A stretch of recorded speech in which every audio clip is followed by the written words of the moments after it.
Okay, so now we finally come to something I've been promising for a long time, which is the rules for calculating the amplitude M, which appears in Fermi's golden rule and which gives you the cross-section. So basically we need to fill that gap when we talk about the cross-section being the amplitude squared times the phase space that we discussed last time. So these are the relativistic factors that guarantee energy and momentum conservation, but we still need to know what is our theory, like how do different theories differ from each other, for instance, and all that is going to be in the amplitude part. So when we talk about amplitude, and actually I should use the word scattering amplitude more specifically, I mean a quantum mechanical amplitude. So it is a kind of transition amplitude in quantum mechanics.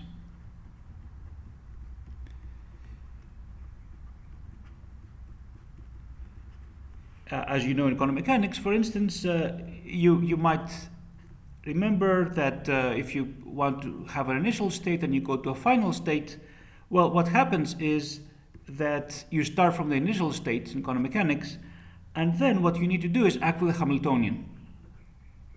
So the Hamiltonian is what implements time evolution, right? So if the Hamiltonian takes you from one time step to the next, let's say. So after you've evolved your system with time, then you can see, well, what is the overlap of this evolved state psi1 with a new state psi2?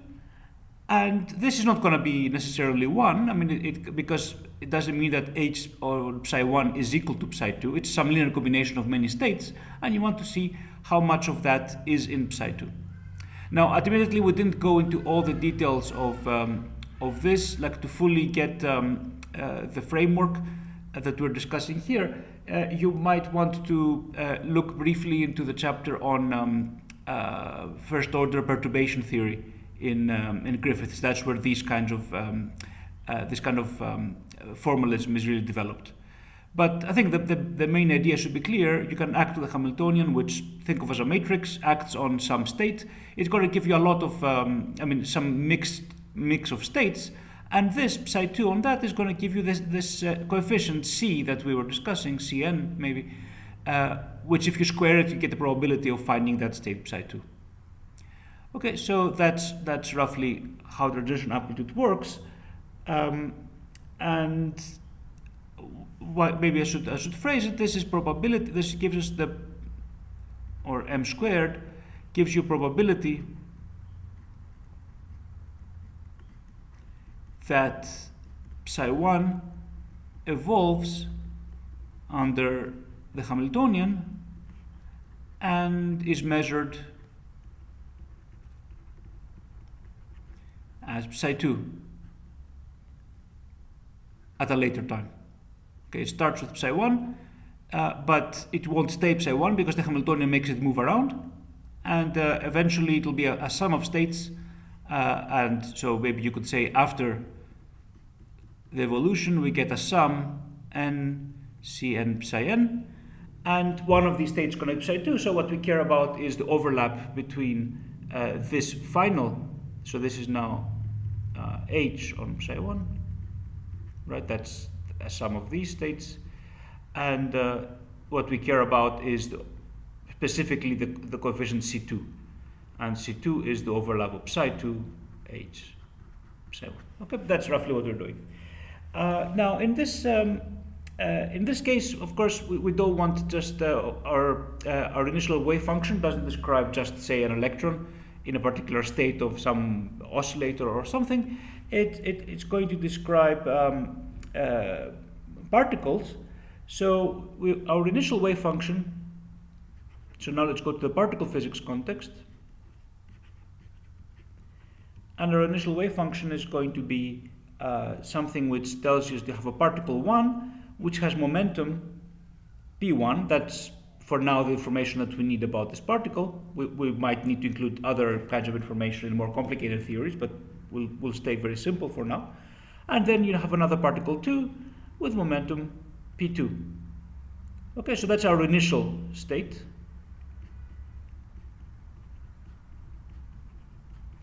And then we also want to write a wave function with particle 3, with momentum 3, p3, and particle 4, momentum p4, which we're going to call the final state. And now, if you have this, and you've specified all your momenta p1, p2, p3, p4, then you can write down the amplitude, what we're going to call the amplitude, which is the overlap of these states. Simple as that. So 4 p4 with 1 p1 to p2. Okay. Now, if you calculate this, then if you now take m squared, that's going to be related to the probability of finding the specific final state given this initial state. I'm sorry, I think I messed up a little bit here. Obviously, not much is happening in what I wrote here. You need to also include, of course, a Hamiltonian. Because otherwise the system is not evolving. If there is no Hamiltonian here, the system is just staying in that state. So you're only going to get a non-zero overlap if your 3 and 4 are equal to 1 and 2. We're assuming orthonormal states here. So the state, let me actually write this, by orthonormality, you would get something like, for instance, 1 or I pi overlap with j pj is something like delta ij, right? So if the momenta are different, the overlap is 0. So that's so if you started off with 1, 2, and you did overlap with 3, 4, you would get a delta function, some combination of delta functions, like delta function of 1 and 3 and 2 and 4 and so on. But now we're acting with a Hamiltonian here, that's important, so this state is going to be changing, and there can be a non-zero overlap with a different final state, which is not the same as the initial one. And that is going to give us now, this m squared is going to give us the cross-section we're looking for. Now, of course, now to do this correctly, I would have to go into all the details of the Hamiltonian that we have, and explain how a Hamiltonian can act on this initial state and evolve it to the final state. Now, this is something that we do in quantum field theory, because to actually do this correctly, there is a lot of background information that one needs to know. For instance, one should think of these particles as excitations of a field. So formally, or somehow more precisely,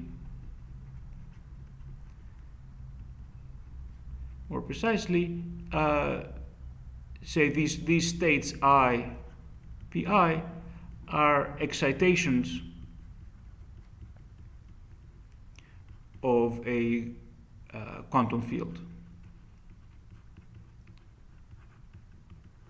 And when I say excitations, it's more or less almost exactly the same as what we did in the harmonic oscillator, where you say you have a ground state and you want to jump to the first excited state, and you do that by taking a plus on 0. So that's what we call an excitation, right? So there'll be something very similar, which starts from a quantum field which is in the ground state, which we would call 0, and excites it, and using some oscillators like these ones, like these raising and lowering operators. So you need raising and perhaps lowering, in some cases, operators, to actually get these states, the initial and the final state. Now, we're not going to do that because it involves a lot of, I mean, it's not very difficult, but it involves a lot of setting up the framework and working on it. It's just quantum mechanics, but it just needs a little bit more work. So we're going to avoid the details in this course due to lack of time, and we're going to just give you a shortcut developed by Feynman,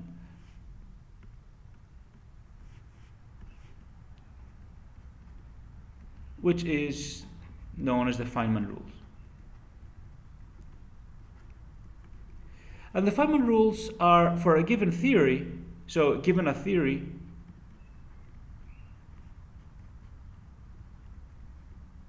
these are diagrammatic rules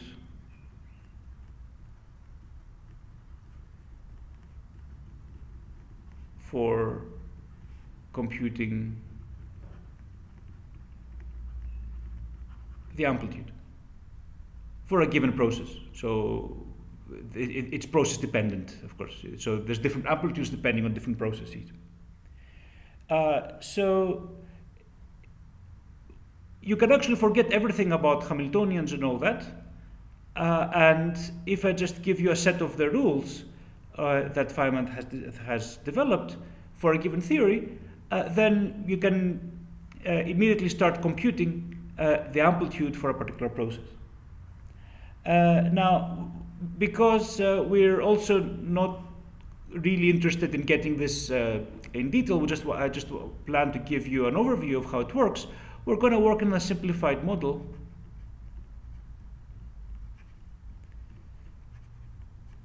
which Griffiths calls ABC. So that's in the Griffiths particle physics. So if you want to read more about it, so the elementary particle physics book of Griffiths, you can read more about what is happening in this model, but I'll just give you the basics. So instead of doing something complicated with quarks and photons interacting, which can get a little bit tricky, the problem is that basically what we want is we want to ignore spin because that complicates the Feynman rules. Complicates Feynman rules because you always have to make sure that spin is conserved, and you have to worry about combinations of spin that match and all that.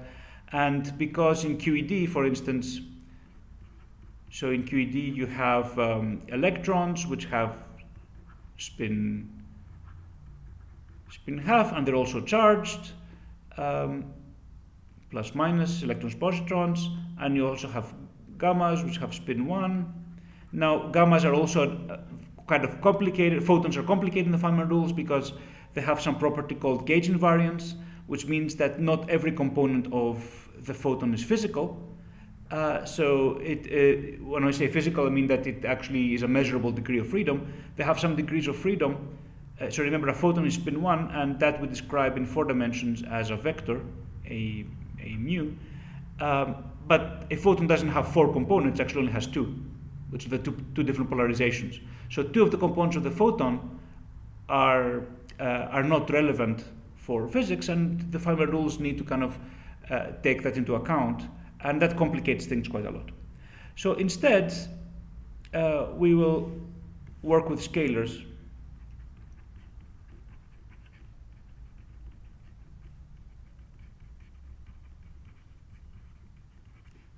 And even though this is not very realistic, because in the standard model there are no real scalars, I mean there's only the Higgs particle, and even the Higgs particle is not exactly a neutral scalar, it interacts with the other particles. So it's not something that is very realistic for the standard model, but at least it gives you an idea of, in a clean setting, of how the Feynman rules work. So we will have 3 scalars, just to make it not too trivial. So 3 different scalar fields, A, B, and C, and they're going to have different masses. We're not going to worry too much about the mass. What we care about is what is the interaction. So what the Feynman rules tells us is that a field can do 2 things. So a field can propagate. Okay, so a field can go from one place to another. Okay, so we can write it like this. Sorry, that was wrong. So each of these fields, A, B, and C, can move from one place to the other, like so. Or you can have an interaction, and that's the non-trivial part. Okay? Now, in this theory, we're going to assume there's only one interaction. One kind of interaction, and it's going to look like this. So where an A field can decay into a B field and a C field, or a C particle, maybe I should say better. And now in interaction, this is called a vertex.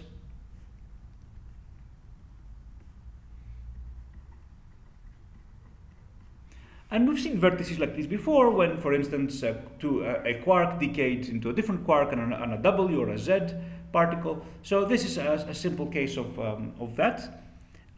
Because in that case, although we can easily write it schematically, actually computing what a diagram means would be quite complicated. While in this case, there is nothing really special to it. All that you say is that, well, whenever you see something like this, this is equal to a constant G known as the coupling constant.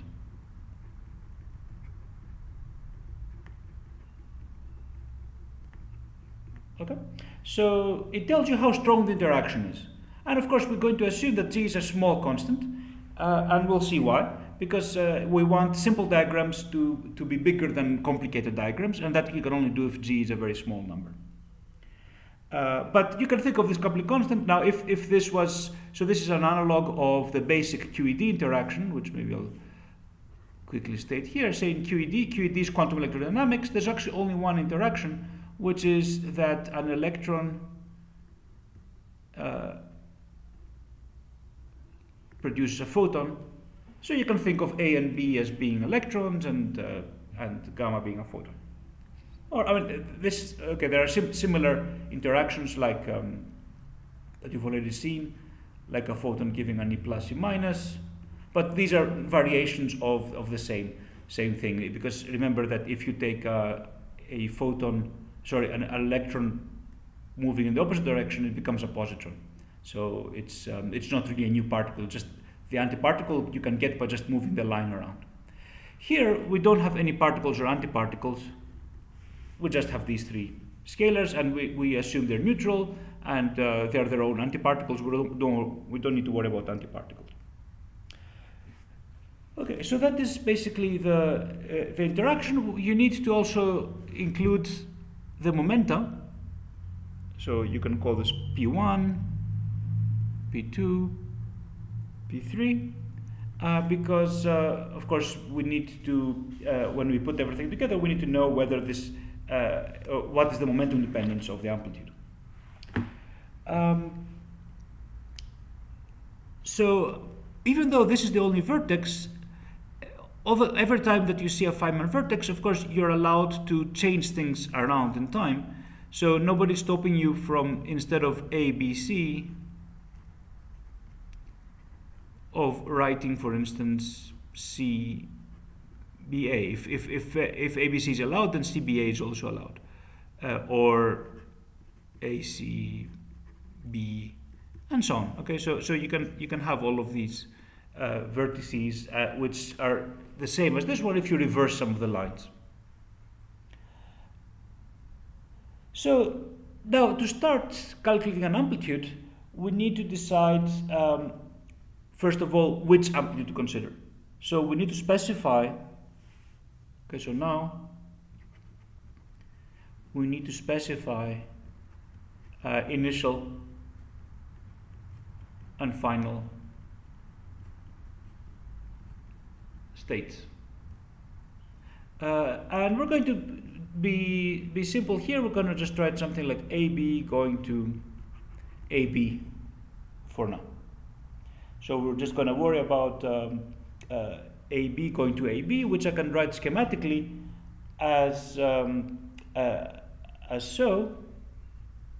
So I have a particle A with momentum P1, and I have a particle B coming in with a momentum P2. And what I want out, I'll write it in this order, just it'll simplify my life a little bit. I'll write a particle B coming out like this with a momentum P3, and a particle A coming out with a momentum before. Now, the question is, by the way, time, of course, moves to the right. Right? So that's why I'm calling these the initial state, and these I'm calling the final state of the interaction. So the question is what happens in the middle. Right? So here we often draw a blob which tells you that you need to add, so that's actually the real Feynman technique, or the Feynman approach.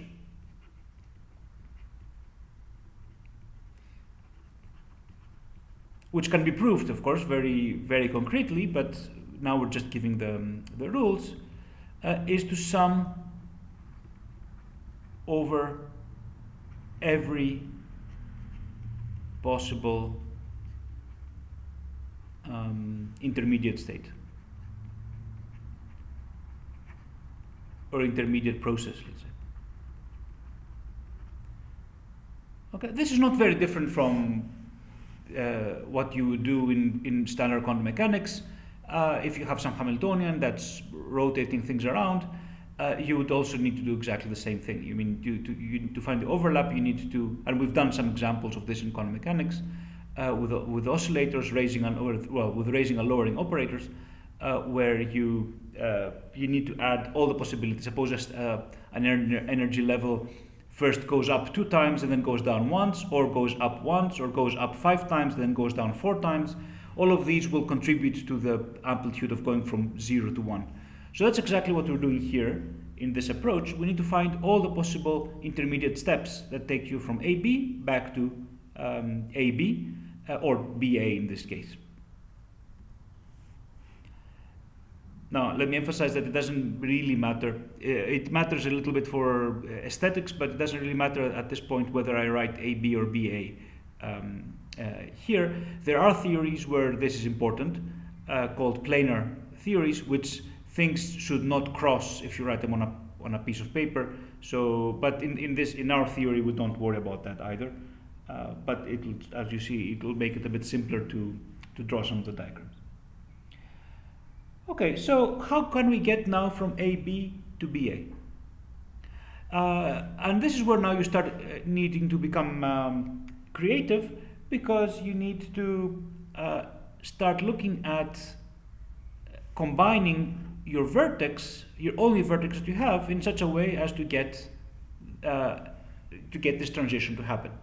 So one obvious way to do this is to start with AB, create a C, and now this C is going to, of course, propagate using its propagator, and eventually it can decay, and when it decays, it can decay to a B and an A.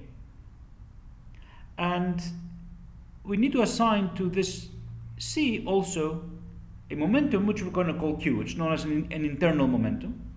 So we still have, I'm not going to keep writing the external momenta, P1, P2, P3, and P4. Okay, but you should always remember that there are these external momenta,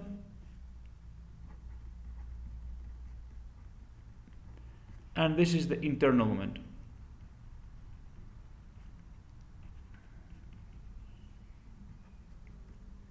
Okay, now the difference between internal and external is more than just that these are the particles of our initial and final states. It's also that we can choose what are our external momentum.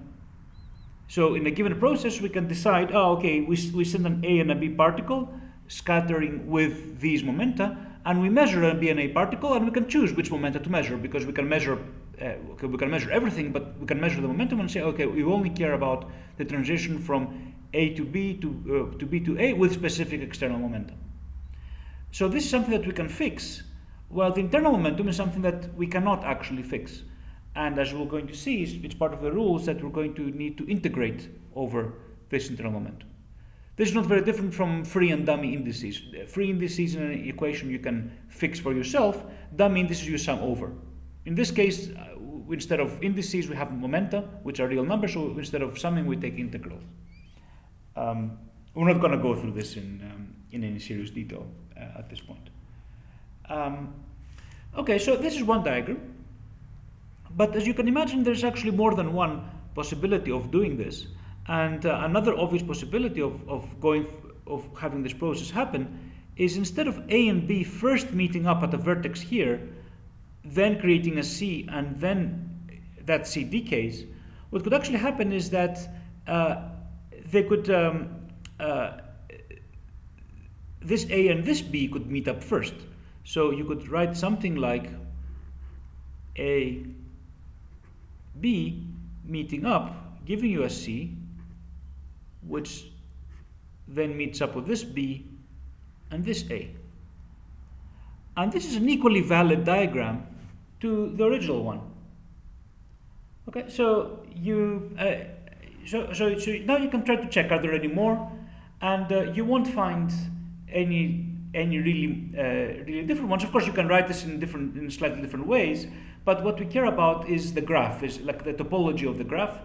How many are actually different? How many different graphs do we have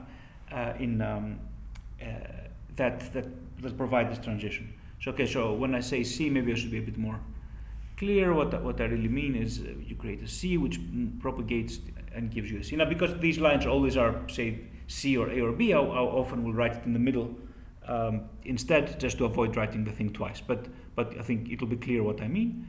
And here there's also going to be a momentum Q, but as we're going to see when we explore these diagrams a bit more in the following, the relation of this momentum Q to your initial momenta is very different in these two diagrams, because you see now P1 is here, P3 is here, and these are the diagrams that actually arise in this vertex with C. While here you have a P2 and a P4, and now P2 and P4 talk to this Q. While here, actually, it's P1 and P2 that talk to Q in this vertex, and it's P3 and P4 that talk to Q in this vertex. And we'll see that actually makes a difference. Maybe not so much in this specific simple example of scalars, but in practice, this makes a very big difference between these two diagrams. Now, these are known as tree-level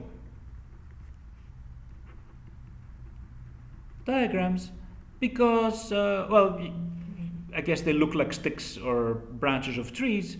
And if you write more complicated ones, it'll be clear. I mean, you can write, depending on how many external particles you can have particles with various, which start looking a little bit like trees. But these are, of course, these are particles with many more external states. So this has 8 external particles in this case. So we're only focusing on 4 for now. But the point is that we're not done, because there's more processes that can happen which involve your intermediate state also doing something before it reaches the final state. And for instance, what can happen is that your A and a B can create a C, but that C can split into an A and a B, which also then meet up again, create a C, and give you the B and the A. Okay? So that's another valid diagram. But of course, it's not necessarily the end of the story. You can also have diagrams that are variations of this, where, for instance, your C, let me write a little bit bigger to illustrate what I want to say. So you can have this, and here, this is an A, this is a B, so nothing stops this A from creating a C.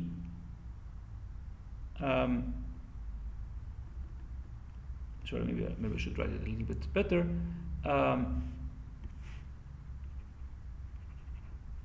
You can have a vertex where this A becomes a B, emitting a C, and this now B becomes an A. This is also allowed because, as you can see, I mean, the only rule is that at each vertex you have to have ABC, and this is true in this case. Of course, if I had written something else, if I had tried to put C here, it didn't work because there is no vertex between C, C, and A, for instance. But if you can manage to write something like this, then this is also fine. And you can have many more of these kinds of diagrams. For instance, I can write something like this.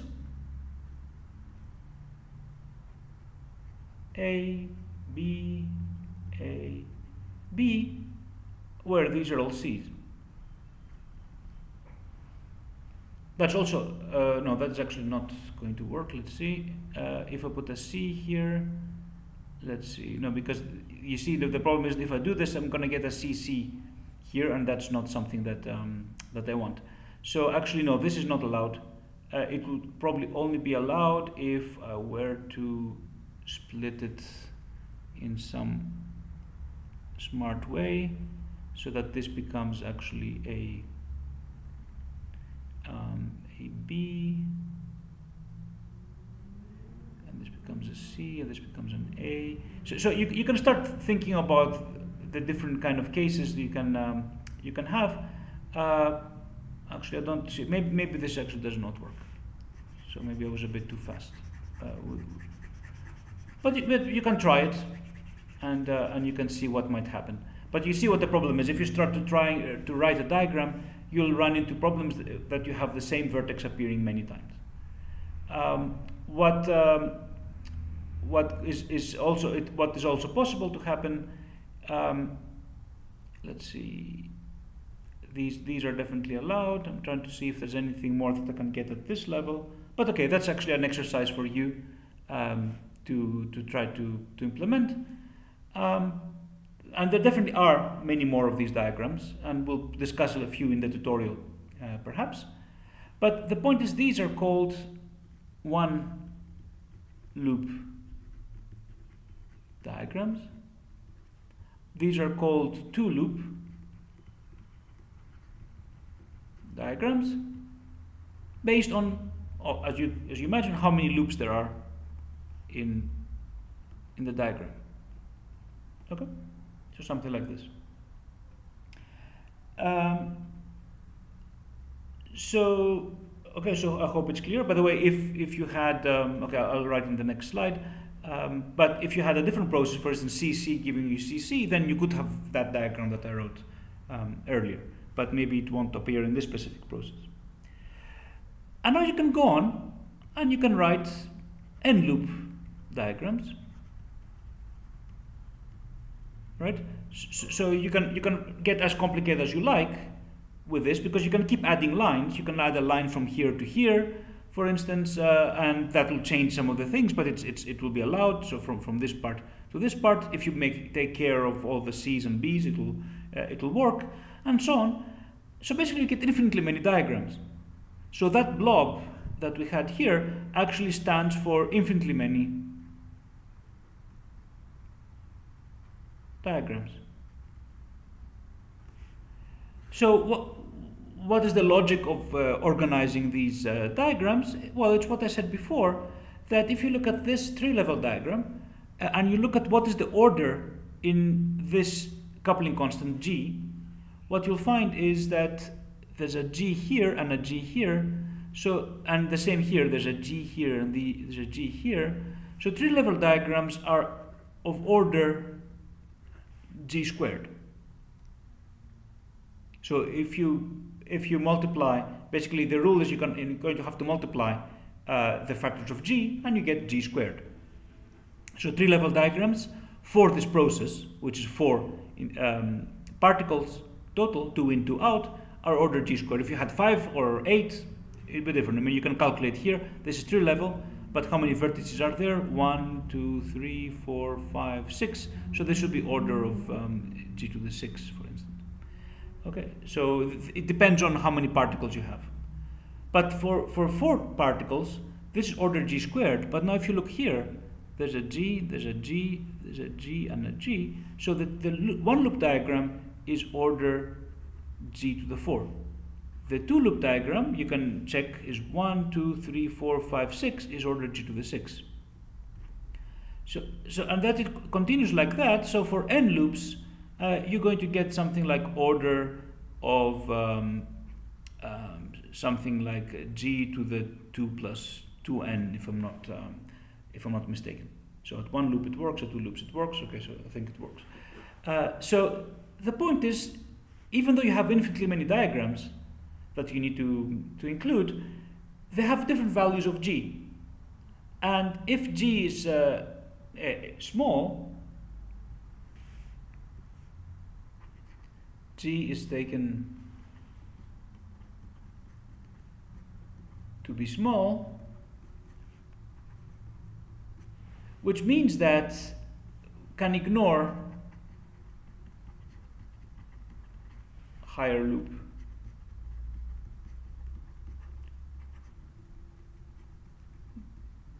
Diagrams depending on the let's say resolution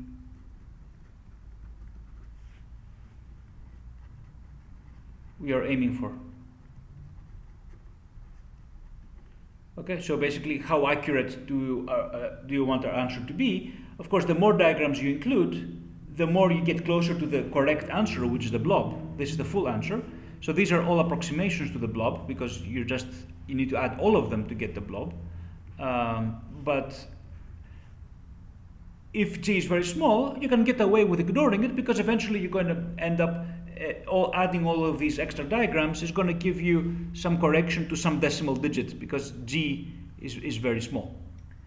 So that is the essence of what is known as Feynman perturbation theory.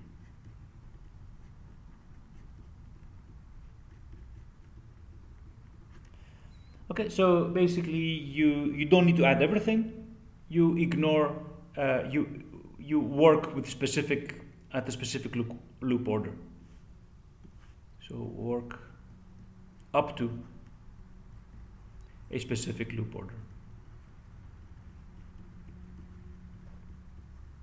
Okay, so we're not going to go into all the details, but you can definitely check. I already did this for 0, 1, and 2 loops. You can verify this formula that I wrote, that by drawing some 6 loop diagram, seeing does the formula still work for G. And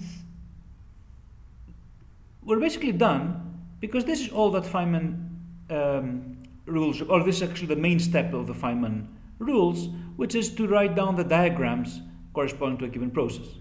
But now, of course, okay, there's a bit more to it that we need to just quickly go through. So the Feynman rules tell you more specifically. Now, once you've done this, basically add these. Draw these diagrams, what do you do with them? So we need to first associate a momentum to each line in the diagram.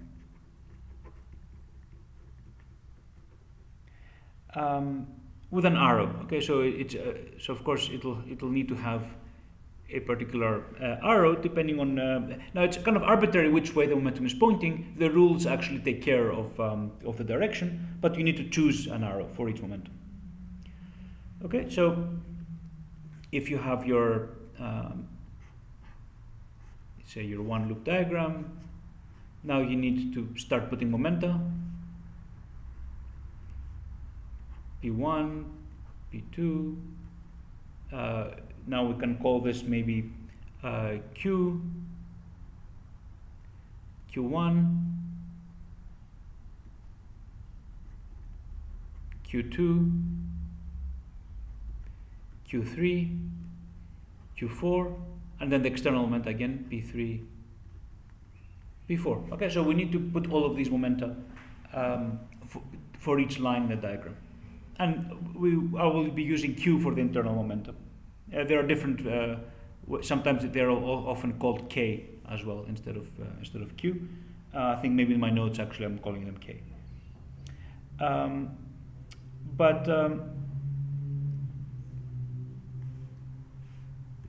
Okay, so that was easy. Okay, you just write down a momenta in any direction you like. Now, as I emphasized, I could have written this q3, for instance, pointing in the other direction. It does not matter in the end in the rules.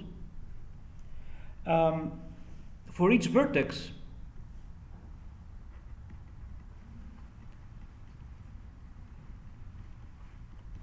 we need to include a factor of minus I g 2 pi to the 4 and a delta function.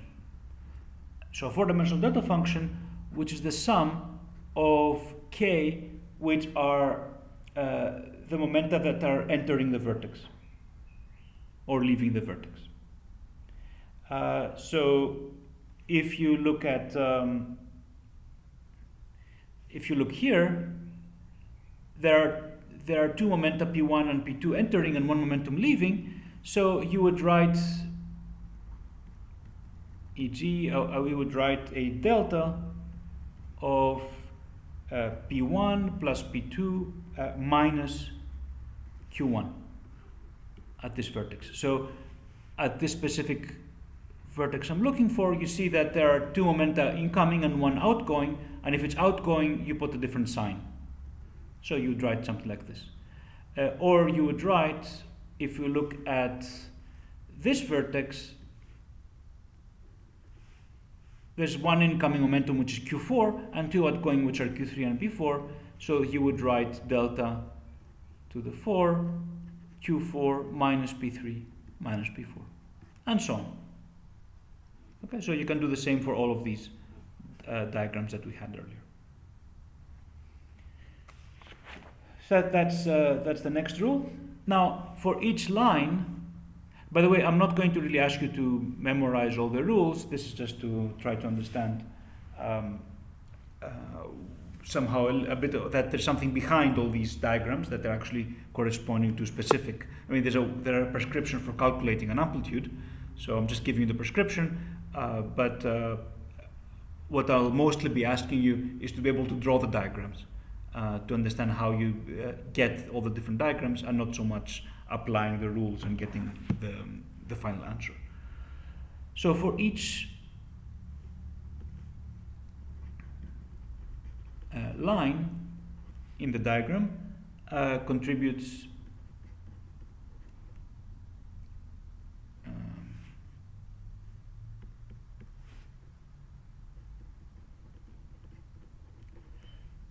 a factor of I over the Q, which corresponds to this line. This is the internal line.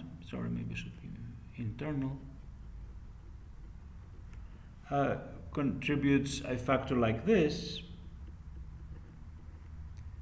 M is the mass of the particle of which corresponds to that line, times a differential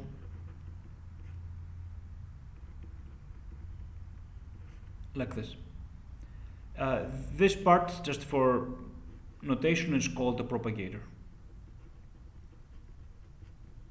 And a large part of the, say, the QFT course, there's a significant part of the QFT course which deals with how to calculate this propagator, like why does a propagator, why does a line get associated?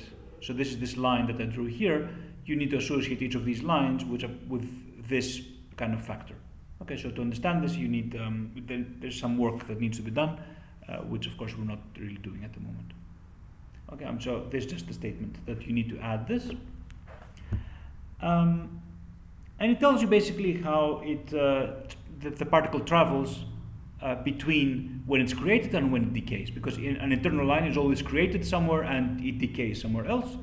It's destroyed somewhere else. So the propagator tells you how it travels between these 2 points.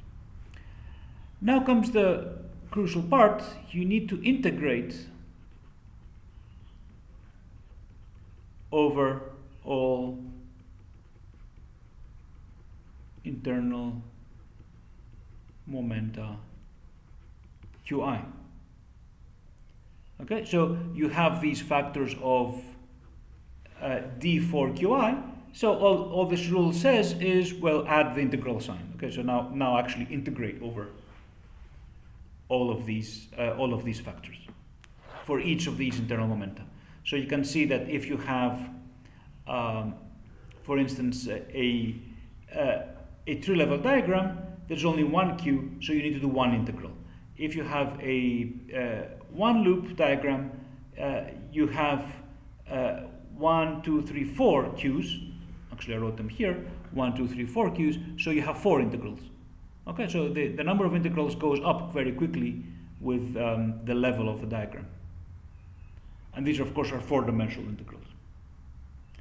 Now, this should, and we'll see an example now, that should give an overall, I mean, apart from many other things, it should give an overall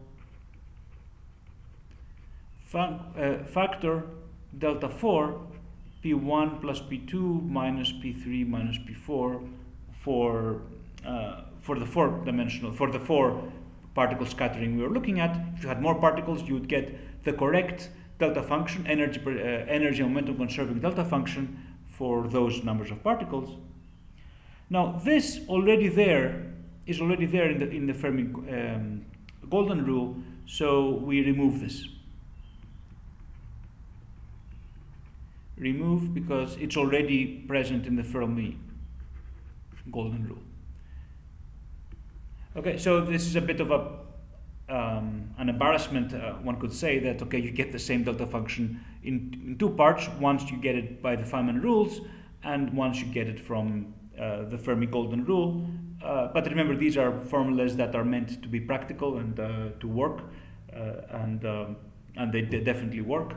So you admit a little bit of redundancy in the formula, let's say getting the same delta function twice.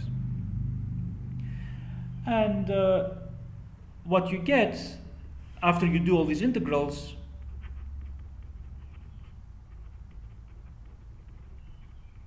should actually be minus I m the amplitude, and if you square, you get the m squared, which enters the computation of the cross-section. And that's it. These are the Feynman rules, at least for this theory. Now, if you were to go to a more complicated theory, which was not just ABC, but more complicated things like photons and electrons, then some of these steps would not change at all. So step 1 and 2 would be exactly the same because they still carry momentum, but the propagators will be different. And actually, the vertices will be different. So the sum of momenta is going to be fine, but the actual vertex will be different for different particles. And the vertex might actually, and that's a major complication, might depend on the momentum of the particle. And you might also have vertices which are not just simple vertices like these. You might have more complicated vertices, which, for instance, include 4 particles.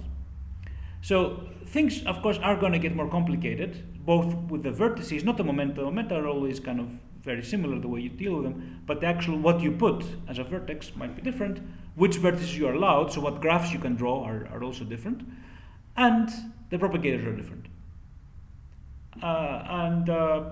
To account for things like spin and so on.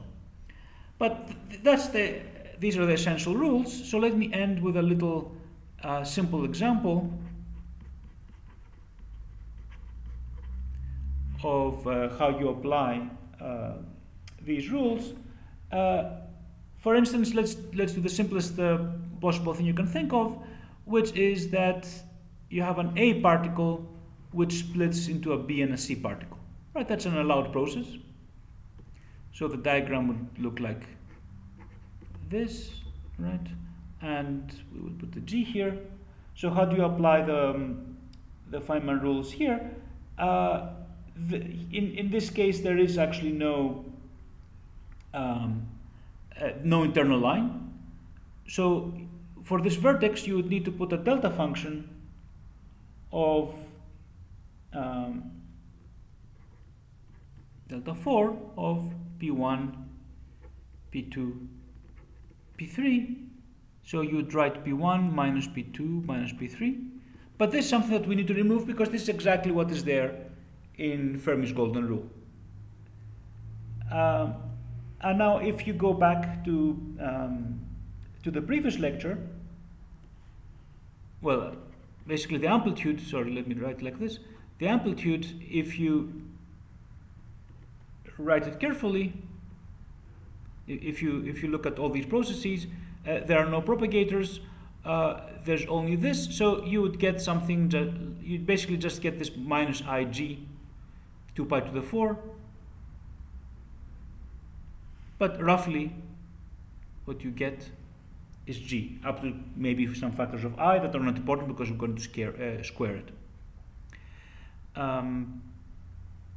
So squaring this, we can get the cross-section, because now you need to add all these other factors from the 1 to 2, 3 decays, for which you need to look at the previous lecture, but you square this, and you get that the amplitude is proportional, sorry, the decay rate is proportional to g squared, and if you put the correct factors, you get something like 16 pi h bar times the mass of the A particle. And we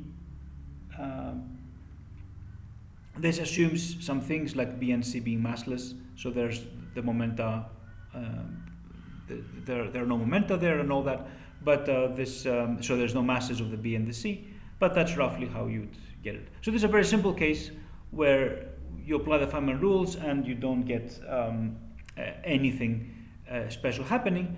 But suppose we go to the next more complicated example, which is, say, A, B giving you AB, as we had before. So we draw, I'll just emphasize one thing, I want to do the full computation. AB, BA, remember here, there was a C which carried momentum Q.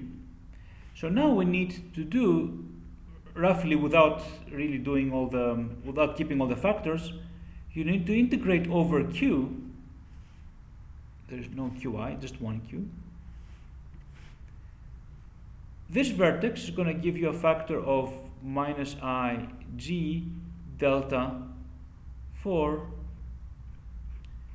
P1 plus P2 minus Q. So again, 1, 2, 3, 4. So that's called P1, P2, P3, P4.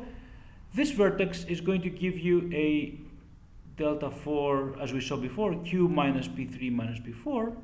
But now you're instructed to integrate, and there's one integral you need to do over Q. Again, I'm skipping all the factors, but what does this tell you? In integrating, you can use one of these delta functions. For instance, you can use this one to do the integral, and what you get is that this forces Q to be equal to P3 and P4. So after doing the integral, you end up with a delta function which is P1 plus P2 minus P3 minus P4. And that is exactly the overall delta function that we said we should get from here. So again, in this case, there is no real integral to do because you only have one integral and you can always do one integral because of your delta functions. Now, in practice, what will happen is if you go to loop diagrams and you try to do these integrals, you will have more vertices than your corresponding momenta. So you're not going to be able to integrate all of them using delta functions. There's going to be some integrations left over for you to do, which, as I mentioned last time, is where the complications really are. Technically, that these are complicated integrals that you're going to need to do. I'm not going to ask you, of course, to do these integrals at this stage because I'm not really developing the theory fully, but I think it was important to just give you this overview. So we're going to do maybe a couple more examples of how to find the graphs, the Feynman diagrams at higher loops, just to make sure that we're not missing any diagrams. And maybe I'll clarify some more things about how the integrals work for the loop diagrams, perhaps in the next tutorial. Okay, but what you need to know is basically just have an overview of these rules and basically get some practice with constructing one loop and two loop and so on diagrams, depending on the process I ask you. Okay, so you have to remember that different processes can lead to very different diagrams. For instance, what I was trying to do here, you could write a box diagram like this, but only if these are all C's, for instance. So then you could write A, B, A, B. So in that case, you could definitely write such a diagram, and that will be different from, then you don't be able to write diagrams like these, because a C and a C cannot be next to each other, but here they're not, they're interacting through this, but still it's a C to C going to C to C state. It's a four-particle state, four-particle interaction. Okay, so that's it for this time, and there'll be more information in the tutorial.